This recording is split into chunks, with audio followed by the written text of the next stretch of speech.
You see, you have thrown in so many things in this little contribution of yours, that how can we believe in a man who was illiterate and who by bloodshed, who had spread his faith, converted the people. Now with regards to the man being unlearned, this is a fulfillment of the prophecy in your book, a fulfillment, the book of Isaiah, chapter 29, verse 12. It says there, and the book is given to him that is not learned. A book, please, please. The book is given to him that is not learned, saying read. And he says, I am not learned. Now, if you look for in the religious history of man, in the Bible, you will never find an occasion where any prophet of God, when given the message of God, he says, I'm not learned.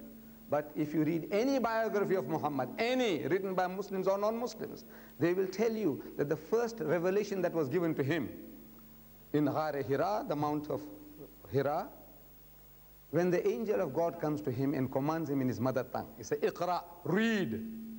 And Muhammad says, Ma ana biqari'in. He said, I'm not learned. So the angel of God commands him a second time, Iqra, read. And again he says, Ma ana biqari'in. He said, I'm not learned. For the third time, the angel of God embraces him hard and he says, Iqra bismi rabbika alladhi khalaq. Now he grasps the message that what he was required to do was to repeat. Because this Arabic word Iqra means to read, to recite, to rehearse, to repeat. And he repeats the words as they were given to him. Iqra bismi rabbika alladhi khalaq. Read in the name of the Lord and Cherisher who created. Khalaq al-insana min alaq. Say, he who created man from a mere clot of congealed blood. Iqra wa rabbuka al-akram. So read and the Lord is most bountiful. So he says, Iqra wa rabbuka al-akram. So allazi allama bil kalam. So he who taught the use of the pen. So he says, allazi allama bil kalam. So allama al-insana ma lam ya'lam. Taught man that which he knew not. The very fact that the man is unlearned is a proof that this book is the book of God. See? You misunderstand the point I'm making. Let me finish. All right.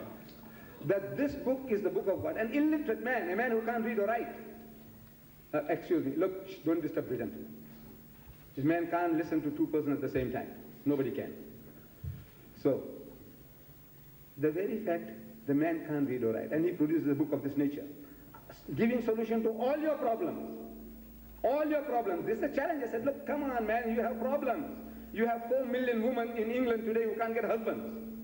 Even if every Englishman got married, it will never happen. You got 4 million of your sisters and your aunties and your cousins, they can't get husbands. What is the answer? I said, this book gives you the answer.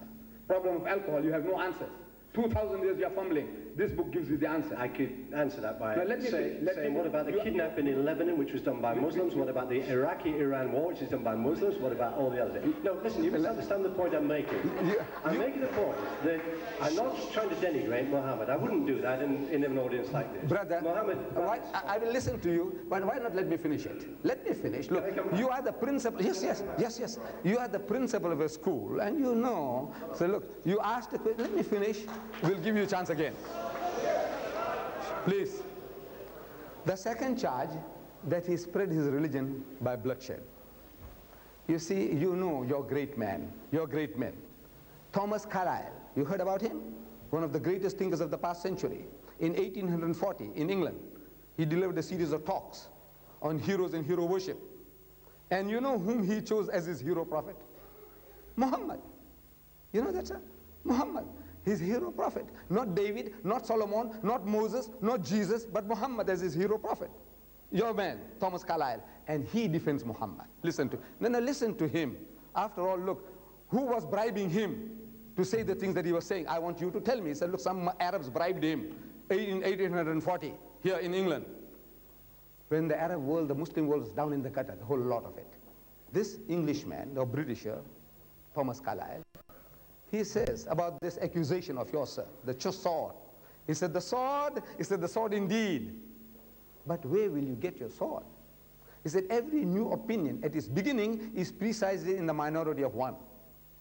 In one man's head alone, there it dwells as yet. It is one man against all men. That he take a sword and try to propagate with that will do little for him. He said, first you must get your sword. Where do you get your sword? Where do you get your sword from? by force, one man against all men, the whole nation. Whatever he preached, it was going against the grain of the nation. They were not like politicians. Muhammad was not a politician. The politician was giving you what you want. Churchill was offering you what you wanted. You wanted to save your country from the Germans. He said, look, you listen to me and I will see that Germany doesn't conquer this country. Hitler told his people, you listen to me and I will give you a Lebensraum, elbow room, that you'll rule this Europe and the world for 1,000 years. Muhammad is going against the grain of the whole nation, a nation of drunkards. They want to drink, he says no drink. They want to gamble, he says no gambling. They want endless, limitless number of wives, he says no, limit them. At every step, he went against the grain and he conquered them with what? With a sword. One man against the whole world with a sword. Does it make sense? Then the Muslims spread out. You know we ruled Spain for 800 years. If 800 years the Muslims ruled any type of force, even economic force, we wouldn't have been thrown out of Spain. 800 years. We ruled that country, and when we were kicked out, there was not one man left in that country to give the azan. Reason? Because they didn't use any type of force. We ruled India for 1,000 years, the Muslims. And after 1,000 years of Muslim rule, when partition takes place, the Muslim gets 1/4, the Hindu gets 3/4. Why? Because we didn't use any force. Indonesia, I want to know which Muslim army went there. 130 million Muslims. Malaysia, which Muslim army went there? The whole of East Africa, which Muslim army went there? The whole of West Africa, which Muslim army went there? Tell me, force. Today in Britain, people like you, sir, people who think, who are not prejudiced, they are accepting Islam. What sword? It is the sword of the intellect, sir.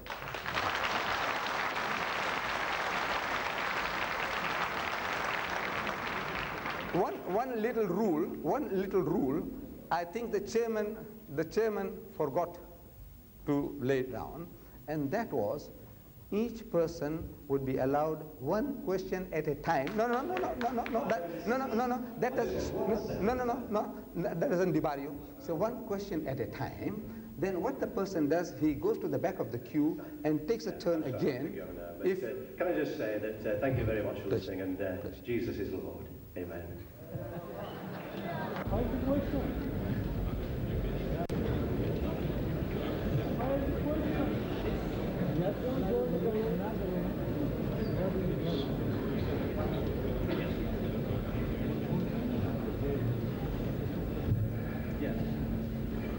Hello.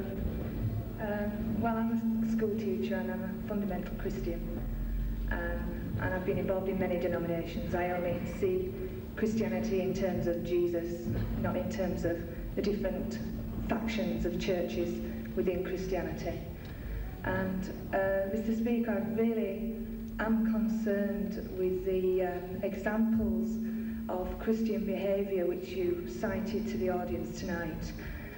Those examples being the mothers in Liverpool, those examples being the divorce rate in England, those examples being, you know, the kind of world that we live in, and I agree that England is a desperate place in need of redemption. But, I mean, I believe that's through Jesus. I'm not questioning Muhammad. What I'm saying is I believe in Jesus. But I'd just like to know, do you think that you have given fair examples of Christian people and their behaviour?